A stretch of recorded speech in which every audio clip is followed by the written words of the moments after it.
Principios antiblanqueo de Volksberg para la banca privada 2012. Preámbulo. Los siguientes principios se consideran adecuados para relaciones de banca privada. Puede que sean diferentes a los principios aplicables a otros segmentos. Los principios se formularon inicialmente en 2000, revisándose en 2002 para tener en cuenta determinados riesgos relacionados con la banca privada. Actualmente, al igual que hace 10 años, dichos riesgos siguen mereciendo atención. Los reguladores siguen esperando fuertes normas antiblanqueo, AML, controles robustos, diligencia debida aumentada sobre clientes y políticas y procedimientos para AML adecuadas. El Grupo Volksberg I aprovecha esta oportunidad para realizar una nueva revisión de los principios. Las políticas y procedimientos AML adecuados tienen el objeto de impedir el uso de las transacciones mundiales del banco para fines delictivos y de proteger la reputación de la entidad. Dichas políticas y procedimientos están diseñados para mitigar el riesgo del blanqueo de capitales y colaborar con los gobiernos y las agencias de los mismos en la detección del blanqueo. El banco valorará periódicamente el riesgo de su negocio de banca privada, notificando dichos riesgos a su alta dirección. Es la responsabilidad de la alta dirección del banco aprobar las políticas y procedimientos escritos para abordar estos riesgos, reflejando un planteamiento basado en el riesgo, y supervisar la implantación de estas políticas, procedimientos y controles correspondientes. Dichas políticas y procedimientos observarán estos principios y se actualizarán periódicamente a la luz de los acontecimientos pertinentes. Una aceptación de clientes. Principios generales. 1.1 General. El banco procurará aceptar únicamente aquellos clientes cuyos fondos y fuentes de riqueza pueden determinarse razonablemente como legítimos. La responsabilidad principal de esta tarea corresponde al gestor de banca privada que tutela al cliente para su aceptación. El mero cumplimiento de los procedimientos internos de revisión no liberará al gestor de banca privada de esta responsabilidad fundamental, y la política del banco especificará la implicación que dicha responsabilidad y tutela conlleva. 1.2 Identificación y verificación de identidad. 1.2.1 Identidad del cliente. El banco establecerá la identidad de sus clientes y beneficiarios reales antes de establecer relaciones comerciales con dichas personas. Generalmente, la identidad se establece obteniendo el nombre, fecha de nacimiento, en el caso de personas físicas, dirección, y cualquier información adicional exigida por las leyes de las jurisdicciones en cuestión. 1.2.2 Verificación de identidad. El banco tomará las medidas razonables para verificar la identidad al inicio de una relación comercial, según se indica a continuación y quedando sujeto a los correspondientes requerimientos locales. Personas físicas. La identidad se verificará a satisfacción del banco sobre la base de documentación oficial de identidad u otros documentos, datos o información fiables e independientes que resulten adecuados según el caso. Empresas, asociaciones, fundaciones. La identidad se verificará sobre la base de pruebas documentarias de su debida organización y existencia. Fideicomisos. La identidad se verificará sobre la base de pruebas adecuadas de su constitución y existencia, o documentación similar. Se establecerá y verificará la identidad de los fideicomisarios. Si se utilizan con fines de verificación, los documentos de identidad deben estar actualizados a la hora de abrir la cuenta, y se obtendrán copias de los mismos. 1.2.3 Beneficiario real. A efectos de prevención del blanqueo, el beneficiario real debe establecerse para todas las cuentas. Normalmente, los beneficiarios efectivos incluyen a las personas físicas, y, que generalmente ejercen el control final mediante la titularidad, o de otra manera, de los fondos de la cuenta, y diagonal o, segundo, que constituyen la fuente final de los fondos para la cuenta, cuya fuente de riqueza debe someterse al procedimiento de diligencia debida. La mera capacidad de firma no constituye necesariamente control a estos efectos. El significado de beneficiario real a los efectos de determinar a quién se debe aplicar la diligencia debida, dependerá de las circunstancias. La diligencia debida debe aplicarse a todos los beneficiarios efectivos identificados aplicando los principios siguientes. Personas físicas. Cuando el titular de la cuenta es una persona física, el gestor de banca privada debe establecer si el cliente actúa en nombre propio. Si existe cualquier duda, el banco establecerá en qué condición y a nombre de quién actúa el titular de la cuenta. Personas jurídicas. Cuando el cliente es una sociedad de inversión privada, el gestor de banca privada tendrá los conocimientos suficientes de la estructura de la sociedad para determinar la identidad del proveedor de los fondos, los beneficiarios reales de los activos mantenidos por la sociedad, y las personas con poder para dar instrucciones a los directores de la sociedad.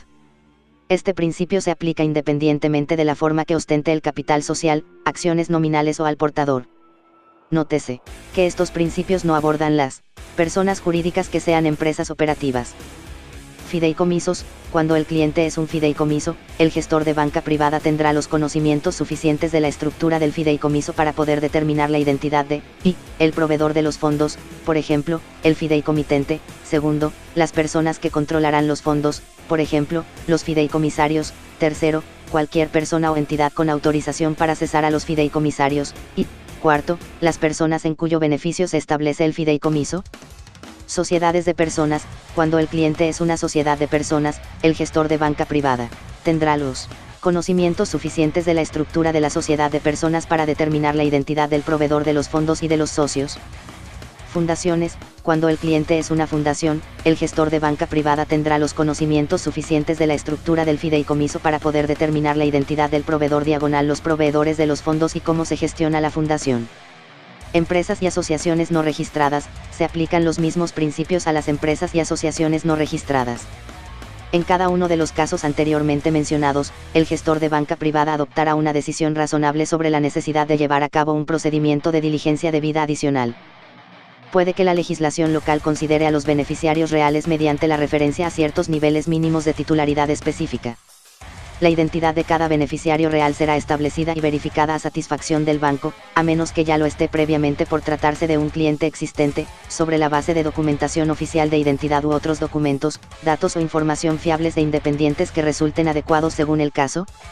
Si la verificación se basa en los documentos de identidad, se deben obtener copias de dicha documentación. Al emplearse con otros fines, el término beneficiario / titularidad real puede tener otros significados.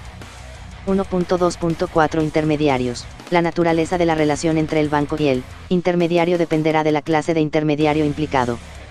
Intermediario presentador. La función del intermediario presentador consiste en presentar clientes al banco, con lo cual los clientes del primero pasan a ser clientes del segundo. Generalmente, el banco obtendrá la misma clase de información respecto a un cliente presentado que obtendría si no existiera la participación del intermediario presentador. La política del banco determinará en qué circunstancias, y hasta qué medida, el banco puede depender del intermediario presentador para obtener dicha información. Intermediario gestor. El intermediario gestor actúa como gestor profesional de los activos de otra persona, y está autorizado para actuar en relación con una cuenta mantenida por dicha persona con el banco, en cuyo caso, serán de aplicación las consideraciones anteriormente indicadas respecto a los intermediarios presentadores, o, segundo, ostenta él mismo la titularidad de una cuenta con el banco, y será tratado como cliente del mismo. El gestor de banca privada llevará a cabo la diligencia debida sobre el intermediario presentador o gestor, y establecerá, en su caso, si el intermediario en cuestión dispone de los procedimientos adecuados de diligencia debida para sus clientes, o una obligación reglamentaria de llevar a cabo dicha diligencia debida, a satisfacción del banco. 1.2.5 Poderes / apoderados. Se debe comprender la relación entre el titular de un poder u otra forma de apoderamiento, el titular de la cuenta, y si fuera diferente, el beneficiario real de la cuenta. La identidad del titular de poderes generales sobre la cuenta, como el poder de actuar como firmante de la misma, será establecida, y en su caso, verificada. 1.2.6 Prácticas para clientes espontáneos y relaciones de banca electrónica. El banco decidirá si los clientes espontáneos o las relaciones iniciadas a través de canales electrónicos requieren un nivel más alto de diligencia debida antes de abrir una cuenta. El banco abordará medidas específicas para establecer y verificar de forma satisfactoria la identidad de clientes no presenciales. 1.3 Diligencia debida. Además de la información prevista en el punto número 1.2, es imprescindible recoger y registrar información sobre las categorías de cliente indicadas en el anexo primero. En aplicación de un planteamiento basado en el riesgo, el banco se cerciorará de la información indicada en el anexo primero sobre la base de pruebas documentarias o fuentes fiables. A menos que existan otras medidas suficientes para practicar la diligencia debida sobre un cliente, por ejemplo, informes favorables y fiables, se mantendrá una reunión con el cliente antes de abrir la cuenta, momento en que, si se verifica la identidad sobre la base de documentos oficiales de identidad, se revisarán dichos documentos. 1.4 Cuentas numeradas o de nombre intercambiable. Solo se admitirán cuentas numeradas o de nombre intercambiable si el banco ha establecido la identidad del cliente y el beneficiario real. Estas cuentas deberán estar sujetas a un nivel de supervisión por las capas de control adecuadas del banco igual al nivel de supervisión aplicado a otras cuentas de clientes. Las transferencias electrónicas desde estas cuentas deben reflejar el nombre verdadero del titular de la cuenta. 1.5 Cuentas de concentración. El banco no permitirá el uso de sus cuentas internas no de clientes, conocidas a veces como cuentas de concentración, para impedir la vinculación de la identidad de un cliente al movimiento de fondos en nombre del cliente, es decir, el banco no permitirá el uso de dichas cuentas internas de forma que impida al banco controlar adecuadamente la actividad de la cuenta del cliente. 1.6 Responsabilidad supervisora. Sujeto al planteamiento basado en el riesgo, se requerirá que los clientes nuevos sean aprobados por al menos una persona distinta del gestor de banca privada. 2. Aceptación de clientes, situaciones que exigen diligencia debida adicional /atención reforzada, clientes prohibidos. 2.1 Clientes prohibidos. El banco especificará las categorías de clientes que no aceptará o mantendrá. 2.2 General. Dentro de sus políticas internas, el banco debe definir las categorías de personas cuyas circunstancias justifican una diligencia debida reforzada. Típicamente, este será el caso de circunstancias que presentan un riesgo más alto que la media para el banco. 2.3 Indicadores. Las circunstancias de las siguientes categorías de personas son indicadores para definirlas como necesitadas de una diligencia debida reforzada. Personas que residen en, o reciben fondos procedentes de países identificados por fuentes fiables como poseedores de normas inadecuadas en materia de prevención de blanqueo de capitales o que representan alto riesgo por motivos delictivos o relacionados con la corrupción. Personas dedicadas a actividades económicas, negocios, o sectores conocidos por su susceptibilidad al blanqueo de capitales.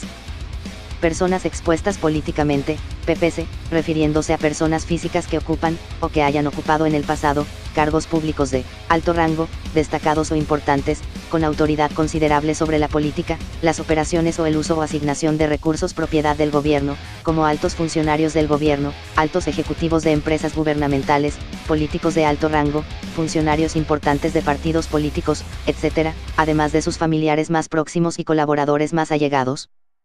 PPS de jurisdicciones distintas deberían estar sujetos a niveles de diligencia debida diferentes.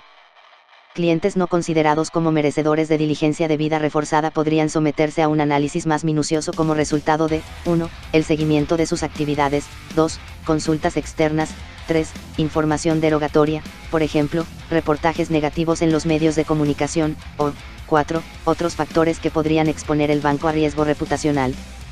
2.4 Aprobación por la alta dirección. Las políticas internas del banco deben indicar si para una o más de las categorías anteriormente mencionadas se requiere la aprobación de la alta dirección antes de iniciar nuevas relaciones comerciales. Las relaciones con personas expuestas políticamente, PPS, solo pueden iniciarse previa aprobación de la alta dirección.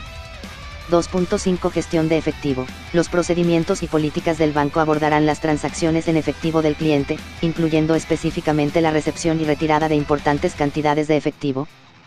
3. Actualización de expedientes de clientes. El gestor de banca privada es la persona responsable de actualizar los expedientes de los clientes en el periodo definido y o cuando ocurran cambios relevantes.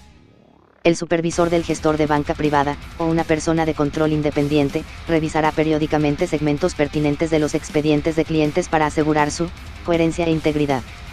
La frecuencia de dichas revisiones dependerá del tamaño, complejidad y riesgo presentados por la relación. Respecto a los clientes clasificados en cualquiera de las categorías de personas mencionadas en el apartado 2 anterior, las políticas internas del banco indicarán si se debe implicar a la alta dirección en las revisiones, y qué información de gestión debe facilitarse a la dirección y u otras capas de control. Además, las políticas y o procedimientos deben también abordar la frecuencia de estos flujos de información. Las revisiones de las PPS deben involucrar a la alta dirección. 4. Prácticas en la identificación de actividades inusuales o sospechosas. 4.1 Definición de actividades inusuales o sospechosas. El banco dispondrá de una política por escrito sobre la identificación de actividades inusuales o sospechosas y el seguimiento de las mismas. Dicha política y o procedimientos relacionados incluirán una definición de lo que se considera sospechoso o inusual, con ejemplos. Actividades consideradas inusuales o sospechosas pueden incluir transacciones u otras actividades relacionadas con la cuenta no compatibles con el expediente de diligencia debida, transacciones en efectivo superiores a un importe determinado, transferencias por cuenta de terceros ingresos y reembolsos rápidos. 4.2 Identificación de actividades inusuales o sospechosas.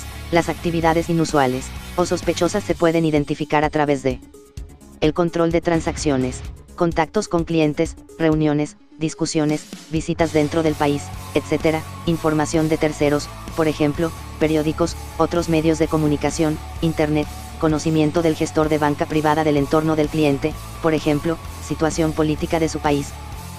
4.3 Seguimiento de actividades inusuales o sospechosas. El gestor de banca privada, la dirección y diagonal o la función de control llevarán a cabo un análisis de los antecedentes de cualquier actividad inusual o sospechosa. Si no existe explicación verosímil, se tomará una decisión con implicación de la función de control para continuar la relación comercial, con control reforzado, cancelar la relación comercial, comunicar la relación comercial a las autoridades. La función de control es la unidad encargada de hacer la comunicación a las autoridades, y puede resultar necesario notificar a la alta dirección, por ejemplo, oficial senior de cumplimiento, consejero delegado, jefe de la auditoría, asesor jurídico general. Según las especificaciones de la legislación y las normas locales, podrían bloquearse los activos y someter las transacciones a la aprobación de la función de control. 5. Control y seguimiento de la actividad y filtrado. 5.1 Programa de control y seguimiento de la actividad. La responsabilidad principal del control y seguimiento de la actividad de la cuenta es del gestor de banca privada, que conocerá las transacciones relevantes y el incremento de la actividad de la cuenta, y tendrá especialmente en consideración cualquier actividad inusual o sospechosa, ver el apartado 4.1. Adicionalmente, debe existir un programa adecuado de control y seguimiento de la actividad. El banco decidirá hasta qué punto el cumplimiento de dichas responsabilidades necesitará apoyarse en el uso de sistemas automatizados u otros medios.